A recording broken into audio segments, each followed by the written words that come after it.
नमस्कार। न्यूज के इकलौते फैमिली शो न्यूज की पाठशाला में आप सभी का बहुत स्वागत।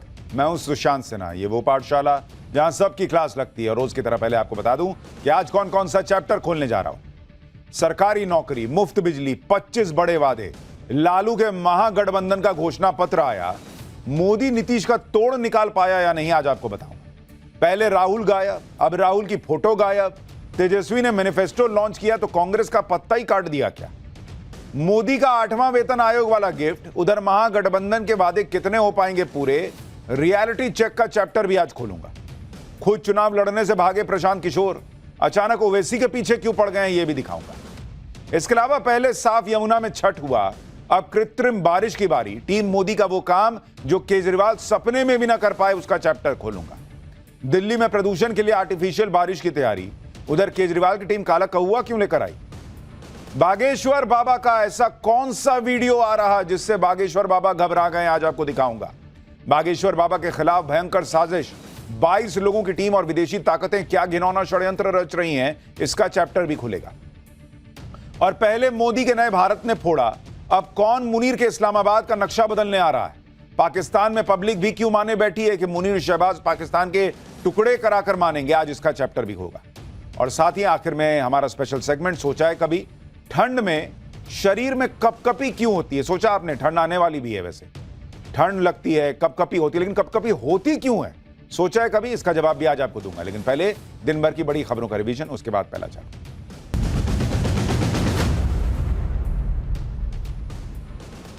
चक्रवाती तूफान मोन्था की रफ्तार लगातार बढ़ रही है। आज रात मोन्था तूफान के आंध्र प्रदेश के तट से टकराने की संभावना है। तूफान के असर को देखते हुए मौसम विभाग ने ओडिशा, बंगाल और बिहार में तेज बारिश का रेड अलर्ट जारी किया है, जबकि आंध्र प्रदेश, तमिलनाडु, छत्तीसगढ़ और पुडुचेरी के तटीय इलाकों में एनडीआरएफ की टीम तैनात की गई है। यूपी में अपराधियों के खिलाफ सीएम योगी की पुलिस का एक्शन जारी है। यूपी पुलिस ने पिछले 24 घंटे में 7 जिलों में 10 एनकाउंटर किए हैं। सुल्तानपुर में 2 जगह मुठभेड़ में 4 अपराधियों को गोली लगी है, जबकि कन्नौज में नाबालिग छात्रा की फोटो वायरल करने वाले को एनकाउंटर के बाद गिरफ्तार किया गया है। वहीं गाजियाबाद, मैनपुरी, वाराणसी, सीतापुर और मेरठ में भी बदमाश पुलिस की गोली का शिकार हुए हैं। दिल्ली के लक्ष्मीबाई कॉलेज के पास युवती पर एसिड अटैक के मामले में नया मोड़ आ गया है। पुलिस ने इस मामले में पीड़ित लड़की के पिता को गिरफ्तार किया है। पुलिस के मुताबिक जितेंद्र और उसके 2 साथियों को फंसाने के लिए अकील ने ही साजिश रची थी। आरोपी के जुर्म कबूलने के बाद पुलिस ने आरोप लगाने वाली लड़की के चाचा को भी गिरफ्तार कर लिया है। जयपुर में एक बार फिर बड़ा बस हादसा हो गया। मजदूरों से भरी एक private sleeper bus high tension बिजली लाइन की चपेट में आ गई, जिसकी वजह से बस में करंट फैल गया और बस में आग लग गई। इस हादसे में 2 लोगों की दर्दनाक मौत हुई, जबकि 7 लोग बुरी तरह से झुलस गए। छठ के मौके पर पश्चिम बंगाल के आसनसोल से टीएमसी सांसद और एक्टर शत्रुघ्न सिन्हा के लापता होने के पोस्टर लग गए हैं। ये पोस्टर बंगाल झारखंड सीमा पर कुल्टी और बराकर इलाके में लगे हुए नजर आए। पोस्टर में लिखा है, बिहारी बाबू बिहार के सबसे बड़े लोक पर्व छठ पर ही गायब है। टीएमसी ने इन पोस्टर्स को बीजेपी की साजिश बताया है।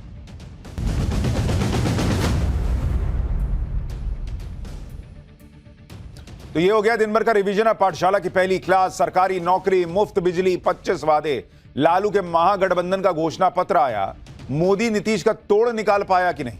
पहले राहुल गायब, अब राहुल की फोटो गायब। तेजस्वी ने मैनिफेस्टो लॉन्च किया तो कांग्रेस का पत्ता ही काट दिया क्या।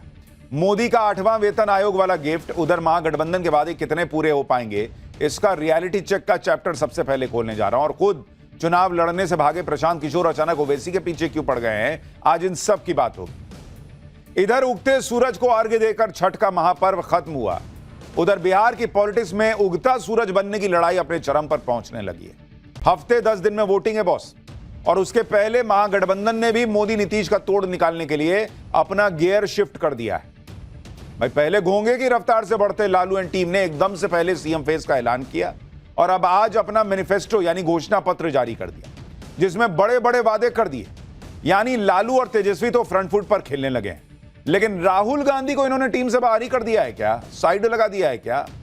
राहुल गांधी अभी तक तो प्रचार से गायब थे, अब उनको मैनिफेस्टो से भी गायब कर दिया तेजस्वी ने। यानी राहुल गांधी और कांग्रेस को ढेले भर का ये लोग जो है लोड देने को तैयार नहीं है। लालू और तेजस्वी इस वक्त राहुल गांधी को कोने में समेट के छोड़ दिए हैं। हालांकि पब्लिक में भी चर्चा जोर पकड़ रही है, ऐसा क्या हो गया बॉस कि महागठबंधन भी एकदम से साए साए भागने लगा है। भाई जो लोग सीट शेयरिंग नहीं कर पा रहे थे कुछ दिन पहले तक, वो एक के बाद एक फैसले कैसे लेने लगे। नरेंद्र मोदी ने बिहार जाकर जो धमाके किए थे, क्या उसी की खलबली है? क्योंकि नरेंद्र मोदी 4 दिन पहले बिहार गए, अब 2 दिन बाद फिर बिहार जाने वाले हैं। बिहार में पीएम मोदी की पहली रैली ने ही इंडी गठबंधन में हड़कंप मचा दिया था और उसी दिन इंडी गठबंधन ने अपने सीएम फेस का ऐलान किया था। अब जब नरेंद्र मोदी फिर बिहार जाने वाले हैं तो उससे ठीक पहले इंडी वाले अपना घोषणा पत्र लेकर आ गए। बिहार चुनाव में क्या क्या गजब हो रहा है, आज फुल चैप्टर खुलेगा बॉस। आज हम आपको बताएंगे कि इस घोषणा पत्र में इंडी वालों ने कौन से बड़े वादे कर दिए और कैसे बड़े बड़े वादे करके लालू, तेजस्वी, राहुल खुद फंस गए। आपको यह भी बताऊंगा कि लालू, तेजस्वी ने घोषणा पत्र जारी करने के लिए राहुल गांधी का इंतजार क्यों नहीं किया। आज ही इंडी वालों ने अपना घोषणा पत्र क्यों जारी कर दिया भाई, जबकि राहुल गांधी करीब 2 महीने बिहार से गायब रहने के बाद कल बिहार में अपनी पहली रैली करने वाले हैं। तो इनसे 24 घंटे नहीं रुका जा रहा था कि राहुल गांधी आते, वो भी मंच पे होते, पवन खेड़ा के साथ बताइए लॉन्च कर दिए। राहुल गांधी को जगह ही नहीं दिए, कोने में वो फोटा छोटा सा इतना चुन्नू सा लगा दिए। क्यों हो रहा है ये सब, ये आपको बताऊंगा। साथ ही क्या बिहार में इंडी वालों को राहुल गांधी और कांग्रेस से कोई उम्मीद नहीं दिख रही, इसलिए सब कुछ तेजस्वी पर डाल दिया गया और राहुल गांधी को बैकफुट पर धकेल दिया गया है। पहले अपने पोस्टर से राहुल गांधी की फोटो गायब की, अब नए पोस्टर पर जो फोटो लगाई वो भी इतनी छोटी सी चुन्नू सी लगाई है कि ढंग से दिख भी नहीं रही कि कहीं राहुल जी हैं। बताइए इतनी छोटी फोटो, कहां तेजस्वी एकदम लग रहा है कि 6 फुट के हैं, अरे राहुल जी की छोटी सी ऐसी फोटो। ये भी आज आपको बताऊंगा कि इधर इंडी वाले बिहार से बड़े बड़े वादे करके फंस कैसे गए, उधर नरेंद्र मोदी ने सिखा दिया कि वादे पूरे कैसे किए जाते हैं। कैसे नरेंद्र मोदी ने बिहार चुनाव के बीच आज ही 50 लाख लोगों को जबरदस्त गिफ्ट देने वाला फैसला कर डाला। मोदी ने किससे ऐसी डील कर डाली जिससे लोग अब बोइंग एयरबस के विदेशी प्लेन में नहीं बल्कि भारत में बने हुए प्लेन में चलेंगे, आज आपको यह भी दिखाऊंगा। यानी एक तरफ मोदी बड़े बड़े काम करने में जुटे हैं, उधर इंडी गठबंधन बिहार से लेकर यूपी बंगाल तक हर जगह फंस गया। नया एसआईआर भी आ रहा है बॉस, बिहार के बाद अब 12 राज्यों में एसआईआर होगा। इससे अलग खलबली मची हुई है, ममता बनर्जी से लेकर अखिलेश यादव तक कौन क्या कह रहा है, आज इसका चैप्टर भी खोलूंगा। देश में पॉलिटिक्स में जो जबरदस्त घमासान है, पहले उसका एक ट्रेलर देखिए, फिर एक एक चीज विस्तार से चैप्टर में दिखाता हूं।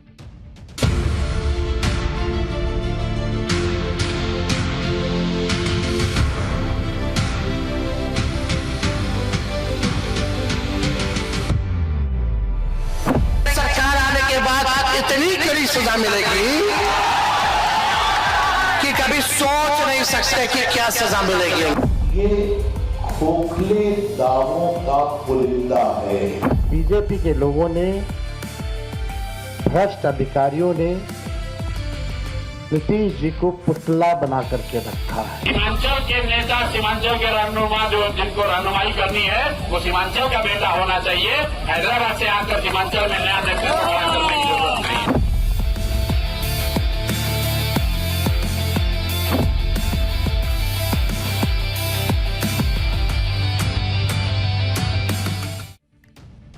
दिल्ली में बैठे बैठे नरेंद्र मोदी बिहार में ऐसी खलबली मचा देंगे, ये इंडी वालों ने भी सोचा नहीं था। नरेंद्र मोदी का दूसरा बिहार दौरा 2 दिन बाद होने वाला है, लेकिन उससे पहले इंडी गठबंधन ने बड़े बड़े वादे बिहार की जनता से कर डाले। कुछ दिन पहले इंडी गठबंधन ने सीएम फेस का ऐलान किया था, आज घोषणा पत्र भी जारी कर डाला।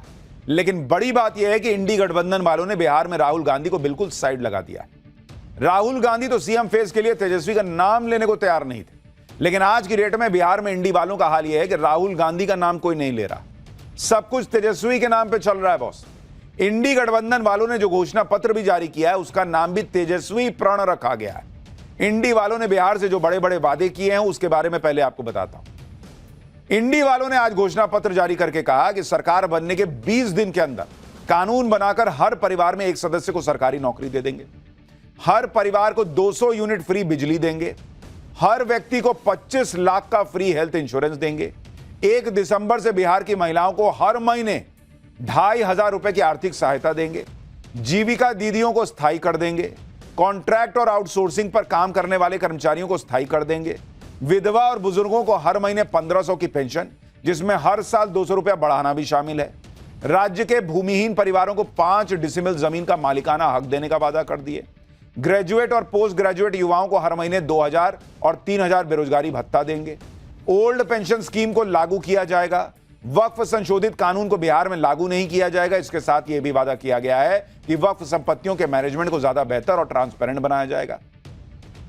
किसानों को एमएसपी पर खरीद की गारंटी दी जाएगी। बिहार में मंडी सिस्टम को फिर से लागू कर देंगे। डिविजनल, सब डिविजनल और ब्लॉक लेवल पर मंडी खोल देंगे। आरक्षण की 50% की लिमिट को बढ़ाने के लिए कानून पास किया जाएगा और उसे केंद्र के पास भेजा जाएगा। अभी पंचायत और म्युनिसिपल बॉडीज में अति पिछड़ा वर्ग को मिलने वाले 20% के आरक्षण को बढ़ाकर 30% कर देंगे। यानी इंडी गठबंधन ने इस तरह के 25 बड़े वादे कर डाले। लेकिन सवाल उठ रहा है कि इतने बड़े बड़े वादे कर तो दिए, पैसा कहां से आएगा बॉस पूरा करने के लिए? कह रहे हैं हर घर में सरकारी नौकरी देंगे, 2-2.5 करोड़ सरकारी नौकरी दे देंगे, और दूसरी तरफ कह रहे हैं कि जो बेरोजगार युवा होगा उसको भत्ता देंगे। जब 2.5 करोड़ सरकारी नौकरी दे दीजिएगा तो युवा बेरोजगार काहे रहेगा भाई?